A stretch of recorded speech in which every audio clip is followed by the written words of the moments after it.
For pharmaceutical company, before their drugs hit the market, there's actually a FDA approval process. Number one is what we call the preclinical stage, where it usually involves lab testing or animal testing. If the result looks promising, then they will move on to the human trials. They are usually done in 3 stages. The phase 1 is what I call a safety check. So the goal is to ask whether is it safe and what is the dosage that's supposed to be given.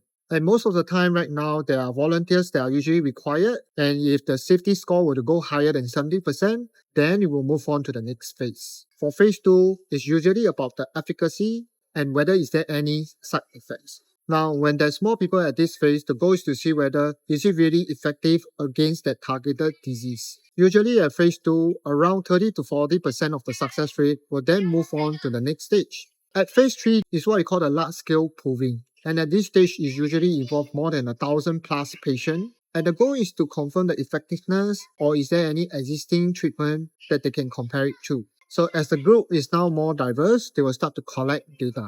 And at phase 3 is usually the most expensive and time-consuming stage because it involves more than 1,000 plus patients. You can guess the success rate is even lower. You're looking at about 50 to 60% of the drugs that move on to the next stage. So when the FDA review comes in, this is where the advisory, the scientists, and the reviews will take about 10 months or so. After the FDA has approved, then this is where the drugs will go into the market. But before that, there will be some sort of post-market surveillance. So which means even though the drugs is in the market, they will continue to look at whether is there any patients with side effects. Even though after it hits the market, they may still be put down from the shelf. The takeaway is that for pharmaceutical drugs, they will normally build their portfolio. And the portfolio consists of different pipelines at different stages so that as the FDA approves, they can lock in this patent and this patent forms a protection around those drugs. And as those drugs start to near their patent expiry, at the back of their pipeline, they can continue this process so the patent portfolio will continue to be healthy.